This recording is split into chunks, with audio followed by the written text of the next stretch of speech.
Mwanangu Sifa, vita umevipiga, imani umeilinda, na mwendo umeumaliza. Ninao ujasiri wa kulitumia andiko hili juu ya maisha yako, kama lilivyoandikwa katika kitabu cha Timotheo wa pili sura 4 mstari wa 7, ambapo Mtume Paulo aliwahi kusema, vita nimevipiga vita vilivyo vizuri, mwendo nimeumaliza, na imani nimeilinda. Sifa, binti yangu, najua umevipiga vita vizuri vya imani.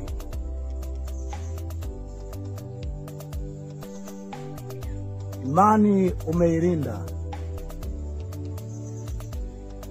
na mwendo umeumaliza.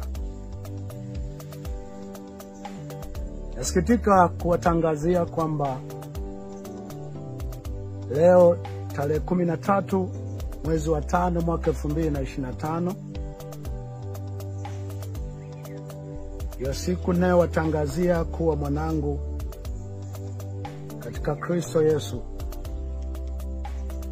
Sifa Bonaventure Ujune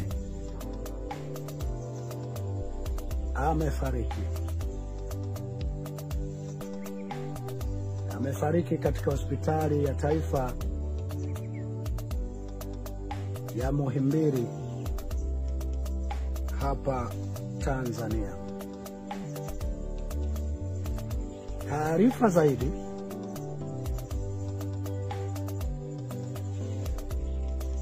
za msiba takapokuwa na mipango ya mazishi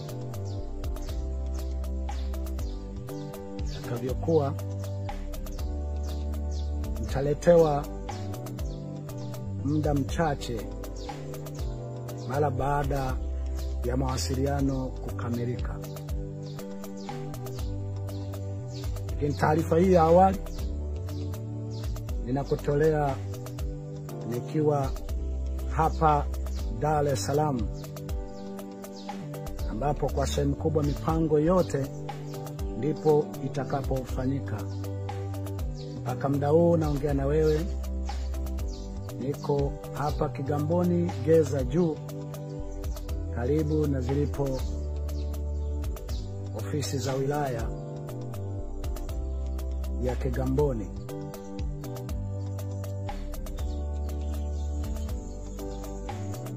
Lakini jambo lingine, mwanangu namuona kama shujaa. Ifahamike, sehemu kubwa ya kiitwacho makaburi ya mashujaa sio wale waliokomboa jamii waliokuwa wakipigania, bali ni wale waliokufa au waliouawa. Sehemu kubwa ya mashujaa ni wale waliokufa au waliouawa wakiwa katika kupigania jamii walizokuwa wakizipigania, kwamba kwa mapigano waliokuwa wakiyafanya waliziokoa jamii zile ama walishindwa. Lakini sehemu kubwa ya makaburi ya mashujaa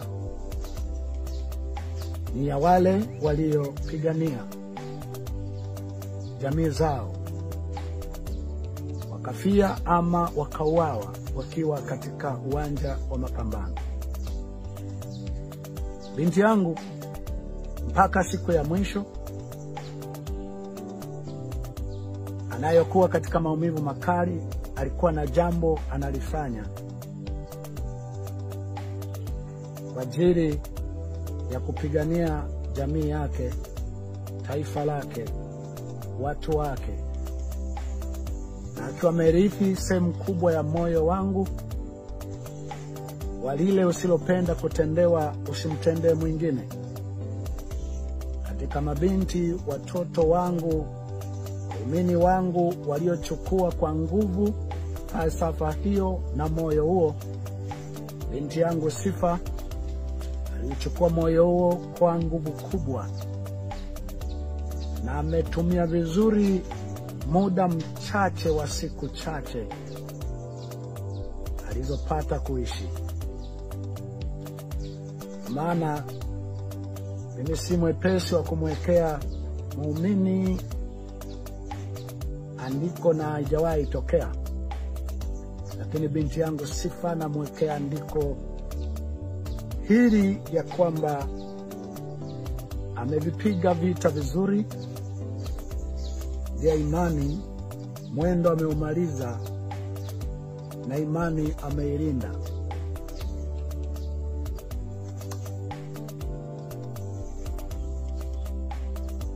Jambo la tatu, mtu yote unaweza ukajiuliza kwamba je, pana ujumbe wote umetumwa kwangu, kwa mke wangu, ama kwa kanisa ambao wameutuma shetani au mashetani waliofanikisha hili?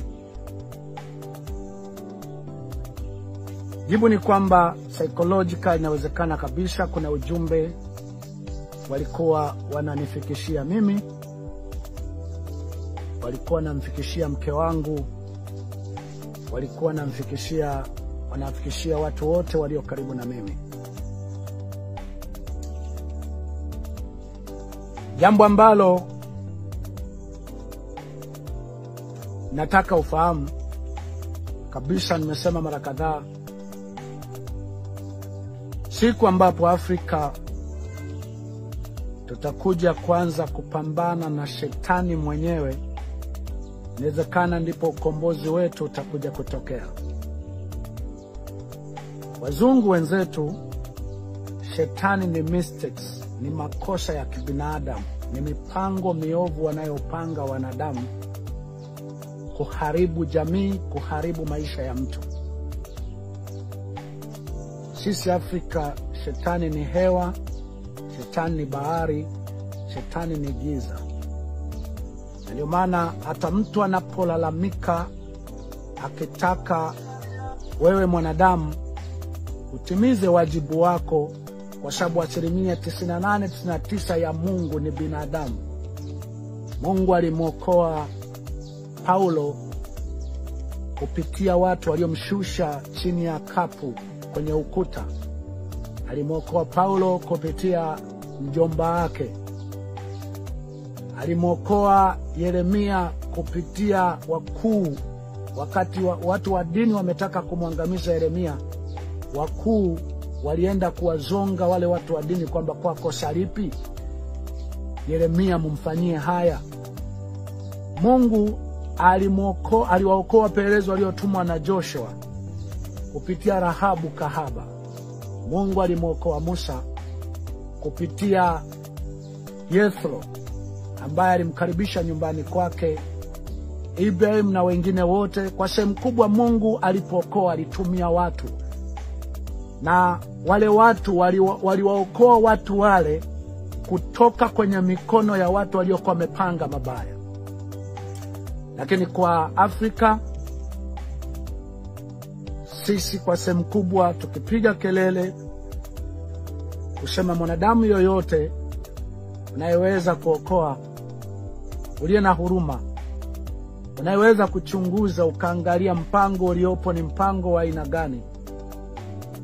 Tumia elimu yako, tumia uwezo wako, tumia cheo chako. Sehemu kubwa wa Afrika huwa mnasema muombe Mungu ndiye akusaidie. Lakini kiukweli 98-99 ya Mungu ni wanadamu hawa utakaponyenyekesha, utakapoongea vizuri na binadamu, wana sehemu 99% ya ukombozi bila hata kumwomba Mungu. Ndio maana imeandikwa ya kwamba lisilowezekana kwa wanadamu kwa Mungu inawezekana, ikiwa inamaanisha kwa 100% kubwa mambo Mungu, ukombozi wake, wokovu wake, msaada wake, faraja yake ameiweka kwa wanadamu. Sasa swali limeoji, kuna ujumbe wote umetumwa kwangu, kwa mashetani, ambao mimi napozungumzia mashetani nazungumzia mipango ya kawaida ya wanadamu ambao humiliki smartphone, huwa wanakunywa soda, husikiliza. Na nazungumziaga mashetani wanadamu, yani hivi wamesubiri kwa hamu sana mashetani hayo, Mbarikiwa taongea nini? Naongea na mashetani hayo. Kuna ujumbe wote yametuma kwangu, jibu ni jualo ni ndio. Moja ujumbe katika fikra zangu umeanzia kwanza wakati fulani Sifa alikamatwa na jeshi la polisi kwa sababu aliimba wimbo wa kwamba Mbarikiwa amelalamika mtoto wake ameuawa, lakini hamfanyii kazi, mnatuona nyani tu. Watu wa Ngorongoro wanalia juu ya maeneo yao, lakini hamfanyii kazi, mnatuona nyani tu. Wimbo ambao wengi mlipata kisa hicho. Alipokamatwa na kukalishwa kituo cha polisi siku 6, alikalishwa kituo cha polisi siku 5-6 peke yake kwenye chumba ambacho kwa muda mwingi alikuwa akiwa peke yake, na siku moja akaenda kulala magereza pale Rwanda. Kwa sehemu kubwa ambapo ndipo tatizo lake lilianzia. Kwa sehemu kubwa nimeoji pale mwanzoni nilipokuwa nimetoa clip ya kwanza kwamba nisaidieni kama kuna mtu unaweza ukajua kuna kinachofanyikaga mtu akiwa kwenye kituo cha polisi ama magereza, lakini inawezekana wote hamjui. Lakini kwa sehemu kubwa tatizo lilimwanzia hapo, lakini likaja kuwa kubwa siku chache zilizopita. Wakati ule nilitoa ujumbe, nisema najua mnayenitafuta ni mimi. Najua mnataka kujua nina nguvu gani. Shetani yoyote uliye nyuma ya mpango wa kumkamata binti katika jambo kama hili, kumkalisha siku 6 sehemu yenye baridi, sehemu yenye baridi kali kwenye Lumande, kituo cha polisi cha Central Mbeya, yeyote uliye push, yeyote uliye na maslahi juu ya kumkalisha binti yangu pale, najua kuna ujumbe unanitumia. Na moja ujumbe huo ni kutaka kujua nyuma ya Mbarikiwa kuendelea kupinga mabaya. Mbarikiwa nyuma yake anatumwa na nani? Nani wanaweza kumsaidia siku ya tatizo? Na mara kadhaa mimi nimwambia, nyuma yangu kuna haki tu, kuna moyo wa huruma tu, kuna moyo tu wa kukwambia usilopenda kutendewa usimtendee mwingine. Ni hicho tu, ni ule moyo uliokuwa kwa Yesu. Na wengine mnasema kwa nini sasa mashetani wanadamu wa kudhuru? Hata Yesu na mitume na watu wa Mungu walidhuriwa na watu waliopanga mipango mibaya juu yao. Kwa hiyo wakati ule nisema nadhani huu ni ujumbe umetumwa ili kupima nguvu inayoweza ikawa nyuma ya Mbarikiwa. Na wakati huu Waswahili wanasema wasiwasi ni akili. Wakati huu na hisi inawezekana kabisa. Inawezekana kabisa kuna ujumbe umetumwa. Tuone nani anaweza kukusaidia Mbarikiwa, ikiwa tutakukabili sisi mashetani, tutakukabili kibiolojia, kisayansi, kwa namna za kawaida. Niseme wanadamu hawa wana 99% ya Mungu. hawa waweza kunisaidia. Wasiponisaidia, Mungu kwa ile 1-2% ya uungu wake anaweza akanisaidia. Lakini hata asiponisaidia, sijutii kuwa mtu mwema, sijutii kupinga mabaya. Kwa sauti inayofanya wabaya washtuke, wasikie, wajue kuna mtu kasema na kuna watu wameanza kuangazia ubaya wetu ulivyo. Sijutii. Niko hivyo, nitabaki hivyo bila kujalisha nitaishi siku moja ama nitaishi miaka yoyote ya machozi nitakayoishi. Na natoa angalizo, kama kuna mtu ambaye wewe unaona bado tuendelee kumuona shetani ni kisichojulikana, ni hewa, ni katika ulimwengu wa roho, hakuna shida. Naweza kaendelea kuona hivyo, naweza kaendelea kupambana naye hivyo.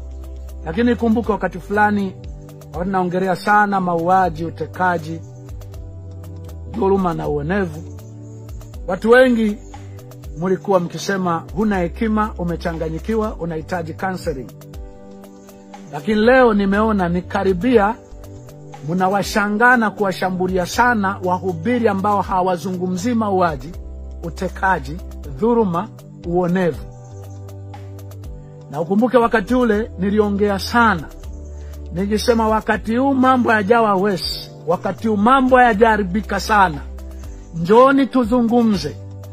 Njooni kila mmoja tatizo la mwingine, kilio cha mwingine, maumivu ya mwingine yaone kama yako.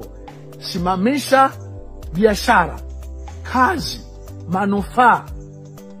Wengi mliniona wakati ule sina hekima, nimechanganyikiwa kwa sababu ya kuuawa kwa mwanangu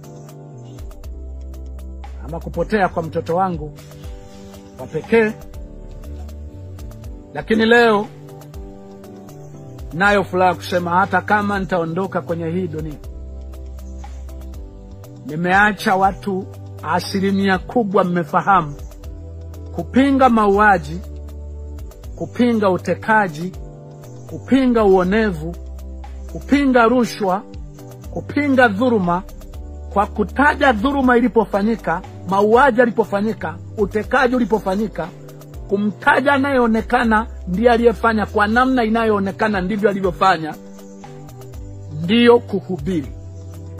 Najua sio wote, lakini hata kama nitaondoka sasa duniani, najua nimeiona kwa macho yangu picha kwamba kuna watu wataendelea kupinga na kuona kupinga mauaji, kupinga mabaya, kupinga ubaya, kupinga rushwa, kupinga dhuluma, ndio kuhubiri neno la Mungu. Ukiwa unampinga aliyefanya kwa namna aliyofanya, kwa namna iliyo wazi, kwa jina lake ama kwa mazingira sawa na alivyofanya, sawa na alivyofanya akina Yohana kwa Herode, akina Nathani kwa Daudi, akina Elia kwa Ahabu. Mwisho,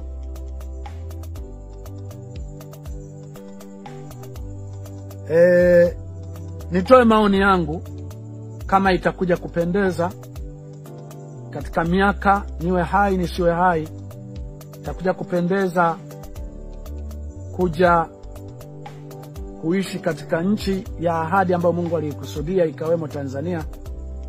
Ninaomba jambo hili muje mlikumbuke miongoni mwa mambo mengi yaliyofanya nchi yetu, sijui ni kwa kiasi gani, lakini kwa baadhi yetu amekuwa ni mahali pa majuto, pa kilio kwa siku nyingi.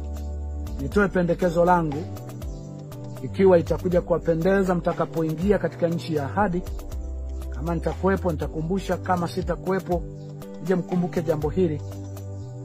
Napendekeza hospitalini tutakapokuwa tunalipia,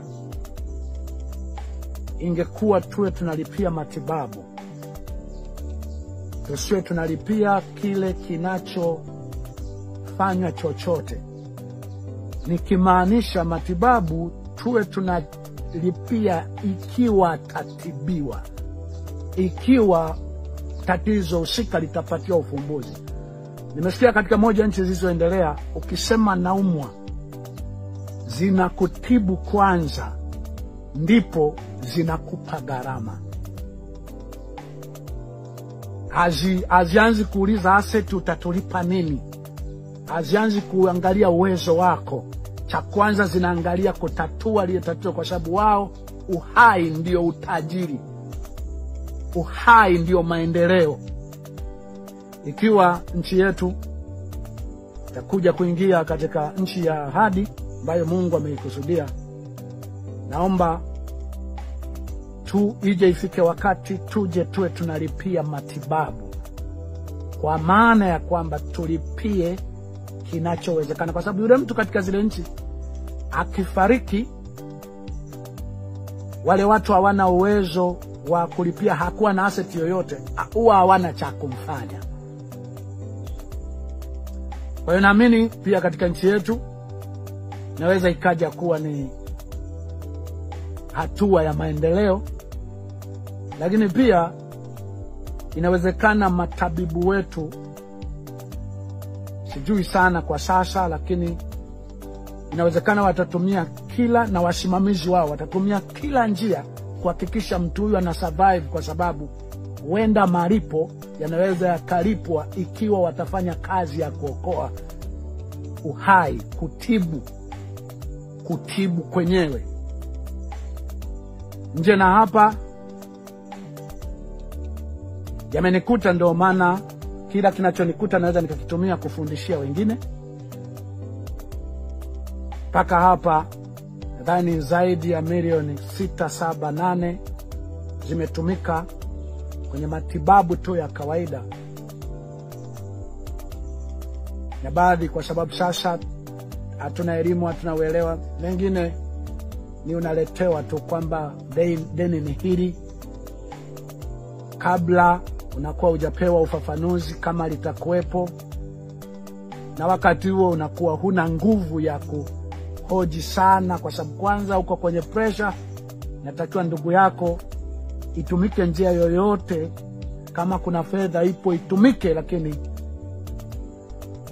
atoke kwenye shida hiyo. Kwa hiyo hayo ni maoni yangu. Ikiwa nchi yetu itakuja kuingia katika nchi ya ahadi ambayo Mungu alikusudia na kuyaidia, takao kuwepo, kumbuke na hili. Ikiwa nitakuwepo kwa machozi yoyote, nitakumbusha hili. Inna lillahi wa inna ilaihi rajiun. Sisi ni wa Mwenyezi Mungu na kwake tutarejea. Buriani shujaa, binti yangu Sifa, umevipiga vita vilivyo vizuri, mwendo umeumaliza, na imani umeilinda. Hii ni sauti ya mtu aliyetoka gerezani.